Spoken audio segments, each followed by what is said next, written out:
2nd Ezra chapter 15, verse 1, and it reads, Speak thou, behold, speak thou in the ears of my people the words of prophecy, which I will put in thy mouth, saith the Lord, and call them to be written in paper, for they are faithful and true. Fear not the imagination against thee. Let not the incredulity of them trouble thee that speak against thee. For all the unfaithful shall die in their unfaithfulness. Behold, saith the Lord, I will bring plagues upon the world. So I can behold, saith the Lord, I will bring plagues upon the world, the sword, famine, death, and destruction. For wickedness has exceedingly polluted the whole earth, and the hurtful works are fulfilled. And with that, we're going to start off by giving our honor, glory, and praises to the Heavenly Father and His only begotten Son, Yahweh, Bahashem, Yahweh Shai, Bahashem, Kakadash. Next up, double honors to our apostles and elders of Great Millstone, who taught us 100% truth of the Bible and who rule well. Peace, love, salutations to all the brothers across the four corners of the earth, pushing this truth in all diligence and sincerity. Shalom. Shalom, shalom, man. To the elect. To the elect, bro. You got it. Yep. But no, it's, just like the big bro read, man. The Lord said, commanded us to do what? To speak in the ears of His people, right? Which consists of you so-called Negroes, Latinos, and Native Americans, who are the true biblical Hebrew Israelites. Mm-hmm. What? The words of prophecy. Right? So, and this is what the elders and the apostles are always going to all the time, man. The forefront of the ministry should be what? Should be prophecy, man. If the men that you listening to, and they don't never go into prophecy, they always talking about something else. Always about love, and husband loves their wives, and brotherhood over breakdown. Yeah. You know what I'm saying? But they don't go into no prophecy. You know what I'm saying? Revelation 19. Oh, that's it. Revelation chapter 19, verse 10. And I fell at His feet to worship Him, and He said unto me, See thou do it not. This John the Revelator seeing an angel. He got ready to bow to him. The angel was like, Nah, don't bow to me. He said, See thou do it not. You got Israelite groups teaching that you can worship angels. Right. That these Christians in these churches talking you can worship angels. You can worship the Michael the angel. You know what I'm saying? The archangel. No. The angel himself said, No. I am thy fellow servant and of thy brethren that have the testimony of Yahweh Shai. Worship the Heavenly Father Yahweh, for the testimony of Yahweh Shai is the spirit of prophecy. That's right. So the testimony of Yahweh Shai is the spirit of prophecy, man. Right? So anybody that says they're coming in the names of Yahweh Shai, they minute the Lord, they this, they that, what they're going to be doing? Their ministry is going to be focused on prophecy, right? If they're coming in the spirit of the Lord, right, it's going to be prophecy. And to prophesy means to say before it happens, right? Like we going into the Third World War, right? Nuclear destruction, right? Martial law, famine, pestilence, war, all these things that, like it reads in Jeremiah 28:8, all these things that start off with the apostles, elders, great missile, that the men of the Lord been bringing out for decades, man. Right? And now that these things start to come to pass, now people's ears are starting perking up. They're looking around. Everybody, you know what I'm saying, is a scholar in the Bible now. Everybody knows the Bible now all of a sudden, right? Nobody won't think about the Bible like talking about it before the prophets hit the streets. Nobody won't think about going into the etymology of words, the breakdown of words. You know what color the true Jews are. Now you know what I'm saying? Now you're going into the Greek. Right. As long then they're going to the Strongs. Right. You know what I'm saying? Nobody won't think about this Bible, you know what I'm saying? To the true men of the Lord, started bringing it out. The spirit of Yahweh Bahashem Yahweh Shai hopped on the men. And started prophesying, telling you what's going to happen before it even happened. Jeremiah chapter 28, verse 8. Jeremiah, we got a couple more minutes. We got a little time, right? Yeah. We got about like 12 minutes. Jeremiah chapter 28, verse 8. Lord willing, we could be heard. It's kind of noisy in the background. Lord willing, the hopeful elect of the nation of Israel is edified, which consists of you so-called Negroes, Latinos, and Native Americans. Look, prophecy is kicking in the high gear too, man. They're passing more legislation and different bills, different mandates, you know what I'm saying, to further oppress you people. And everything's going digital, so eventually they're going to roll out that digital device, you know what I'm saying, that implantable digital device in order to buy and sell, in order to pretty much function in society. They get on a train, a bus, a plane, they get some grocery. And we're telling you this before it even happened, right? Jeremiah 28:8, and it reads, the prophets that have been before me and before thee of old prophesied, both against many countries and against great kingdoms, of war and of evil and of pestilence. We just look at all the men of old, man. We look at Jeremiah. We look at Ezekiel. We look at Daniel. We look at Noah. Right? We look at the Lord. When the Lord came on the scene, what did he do? He was a prophet, man. Right. The men that followed him, prophets, man. The men today, because the prophet, the spirit is subject to the spirit, man. Yep. Roughly paraphrasing. The spirits of the prophets are subject to the prophets. Exactly. The water. So those same men are what? Are back in their lot today doing what? Prophesying, man. Against great kingdoms, right? You see wherever brothers are scattered, right? But especially here, America, which is the epicenter of wickedness here on the earth, right? Against great kingdoms of war, right? We see what's going on over there in the so-called Middle East, right? In Syria, Israel, Iran, Ukraine, Russia, right? Tensions ramping up. That's how you know these other Israelite group leaders, they're going to have a whole lot of blood on their hands. Because prophecy is kicking in high gear. The only thing they talking about is the laws, the statutes, the commandments. You know what I'm saying?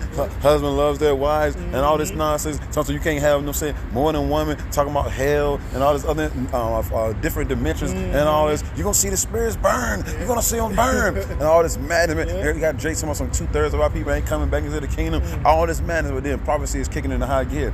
See, trying to be too deep, you end up drowning yourself. Exactly. And you forget about what's really going on. It's prophecy. Isaiah chapter 42 verse 9, because this economy will crash eventually. Eventually. This devil's going to roll in that. The Lord said it was going to happen, man. That's it. Lord, Yahweh Bashim Shah said this devil going to make it mandatory that you're taking an implantable device real soon. And we're letting you know before it happened. Isaiah chapter 42 verse 9, and it reads, Behold, the former things are come to pass, and new things do I declare. Before they spring forth, I tell you of them. That's right. See, the Heavenly Father, He's the ultimate prophet, man. Right? The Lord declared these things from the beginning, from the end, man. I get that right quick. Yep. The Lord, and then what? Because it ain't of us. We're not saying something like we got some magical crystal ball that we looking into, we can see the future. No. The Spirit of the Lord is on, starting off with the apostles, elders, great millstone, sincere men on down, Lord, willing we be a part of that number. To what? To be able to break down the prophecies and speak on things before they happen. Man. It's all of the Spirit of Yahweh Shem Shai. Shit, Amos, the 3rd chapter, Amos chapter 3, verse 7. Surely the Lord power will do nothing, but He revealeth His secret into His servants of prophets. This is Isaiah chapter 46. Verse 9, since the brother quoted it, I get it. Isaiah chapter 46, verse 9, and it reads, Remember the former things of old, for I am Yahweh, and there is none else. I am Yahweh, and there is none like me, declaring the end from the beginning. Showing you that what? First and foremost, the Most High, He's the only true and living power, man. Ain't no Buddha, ain't no Allah, ain't no Santa Maria. They ain't declaring nothing. Hell, they don't even speak. They don't see. They don't breathe. They don't walk. They can't help you out. They can get you in a whole lot of trouble worshiping them, though. You got it. Well, now and look at all the prophecies that the power that's been. Look at Noah, right, in the flood, right. That even Sleazy tell you that there's evidence that the flood actually happened, man. So and Sodom and Gomorrah. Still to this day. Oh yeah, Pompeii. Those are doing of our power, man, the Lord. But declaring the end from the beginning, and from ancient times, the things that are not yet done, saying, my counsel shall stand, and I will do all my pleasures. And what? And the Lord's counsel is His word, man.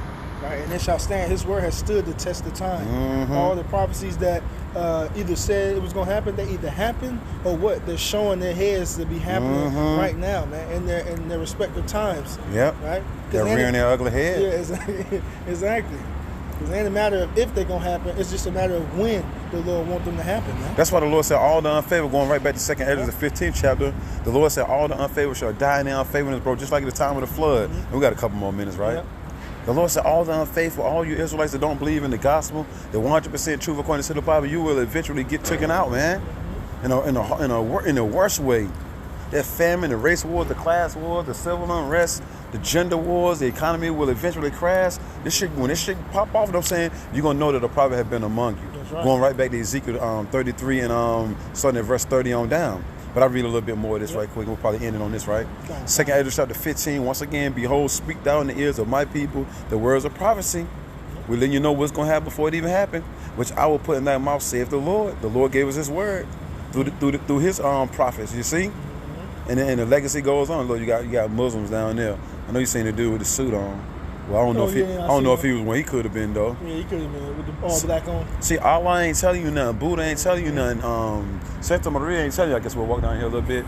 Santa Maria ain't telling you nothing. The Hindu goddess Shiva ain't telling you nothing. Our power is the only power that's telling you anything. Our power is the only power that's talking about anything, bro. Everybody else talking about rubbish, bro. They ain't even, matter of fact, they ain't even fucking saying nothing. You know what I'm saying? Our people still believe in Farrakhan, Al Sharpton, Jesse Jackass Jackson, Creepshow Dollar. And the only thing they want is your damn money. You know what I'm saying? These ninjas ain't said nothing for years, man. Right. They leave the flock, they leave their sheep, they leave the people gone for years, man, for decades. Right. Eons. It says, call them to be written in paper, for they are faithful and true. Fear not the imagination against thee. Let not the incredulity, meaning unbelief of them, trouble thee that speak against thee. And everybody's coming out to the prophet's head. You got people, these anti-Christians blitzing the camps now. You know what I'm saying? Yep. With microphones screaming, hollering, with big giant speakers on the side of their arm and all that. Turn back to Christ. Turn back to Christ. No, man, it's Yahweh, who was only begotten son, Yahweh Shai. That's what we're turning back to. So we don't let non-believers trouble us. We're not kicking off the covers at night, hitting the wall and all that. So why don't they believe our doctrine? No, why not? For all the unfaithful shall die in the unfaithfulness. Look, man, like the bro said, we're not losing no sleep over no, like Apostle say, if a ninja can't get it, we moving on, man. For all you anti-Christians out there, if you ninjas can't get it, we moving on, man. We ain't going back. Look, we're gonna call 911 on you. Come up to Great Millstone. We're gonna call the police on you now. We already got that ordinance already ready in our hand. Come up with that nonsense. See, but now these other Israelite groups, see, Yahweh Bashim Yahushua put his spirit on the elder apostles to say, call the cops on these damn ninjas, man. Going back and forth with all this screaming and hollering, you know what I'm saying? No, but look, these other Israelite groups, they want the attention, though. They want the debate bullshit, which is going to end up getting somebody hurt, you know what I'm saying? But it's nonsense, man. Because them Christians ain't playing for keeps. Them anti-Christians, they ain't playing for keeps no more, bro. They rolling up to your camp, they pushing ninjas down to the ground and everything, you know what I'm saying, bro? So I didn't do that. I didn't do that. All right. The Lord said, behold, so you want to say something? Nah, I'm about to say, so you got, most of these guys are agents, man. Yeah, bro. They sent, man. Yep. Now, you probably got some wacky tacky Christians that's just doing it for the love. Just sincerely wrong. Yeah, it's just sincerely wrong. But the majority of them are agents, though. Agents. So there's a whole lot of agent provocateurs out here. You Israelite men out there that's out there teaching, beware of them, man. Call the damn cops, man. 911. Call 911. Let Sleazy deal with them, right? We're going to use Sleazy's law against them, man, all right? We ain't going back and forth with that nonsense. You got it, bro. No, I was about to say, Sleazy sent them. We're going to send them right back. Hell yeah. Sleazy sent them sleaze balls, know what I'm saying? So we're going to get Sleazy to get them sleaze balls out of our face. We ain't going back and forth. As soon as you come up with that nonsense, 911, brother going to have his phone already on speed dial. 911, get your black asses, red asses, yellow ass, fat, black, flat, skinny, big. It don't matter. Asses out of our face. It says, behold, saith the Lord, I will bring plagues upon the world, a sword, famine, death, and destruction. That's what's coming. That's what's coming. And this is what we're prophesying about. It's here. It's going to turn up. Exactly. It's only going to get worse from here. Right? But these other guys, they're not prophesying that. Preaching, they're not preparing the flock, the sheep for times like this. Right? See, the true men of the Lord are not going to sugarcoat nothing. Right. What did the Lord say? The sword, famine, death, and destruction. Right. Man. Sword symbolic for war and destruction, and famine, starvation. Right, those two things alone bring deletion and destruction. So what the Lord said, He doubling down on it, man. And the Lord said, none of these shall fail. None of these shall fail. None shall want her mate. None shall want her mate. For my mouth had commanded, and the Spirit have gathered them. It says, and this is the reason why all these things are coming. For wickedness has exceedingly polluted the whole earth, and the hurtful works are fulfilled. Because what? There's a wicked. This world was given into the hand of the wicked, man. Right, and a wicked vibration has been pushed throughout the whole earth, man. Right, and it has reached its limit. The Lord is fed up, man. Right, the Lord is fed up with that. And when the Lord is ready to make a move, things happen. So the Lord ain't like any other man where he just talk. Right. Once the Lord start talking, that means spiritually things start moving. Right, and going into place, man. Moving and grooving, shaking and baking. I get this last one, then we'll wrap it up. Ezekiel 33 and 33, and it reads, and when this comes to pass, lo, when what comes to pass, the prophecies, everything that the men of the Lord been speaking of for eons, you know what I'm saying? Yep. And there ain't nobody taking heed to. The martial law, the race wars, the hour of temptation, with this devil make it mandatory that you're taking a implantable device. This will happen. Even Sleepy Joe said this shit. Mark my words. Before my tincture, you know what I'm saying? You will vote on this. You will. Remember he did that. He was in front of Congress and shit. Yeah. Sleepy Joe was saying that shit. Everything coming up because it does say the Lord. Thus said the Bible, man. Yep. The Lord controls the minds of the rulers. You can get, and brothers put up on the comments some of these scriptures. Put Proverbs, or what is it? Proverbs 21:1. The king's heart is in the hand of the Lord. And as the rivers of water, he will turn it whithersoever he will. How much time we got, bro? So it's 1 on the dot now. Oh, what time did it say? So they getting on, right? I think it said 3. Hey, Ezekiel 33:33 once again. And when this cometh to pass, lo, it will come. Then shall they know that a prophet had been among them. Shalom.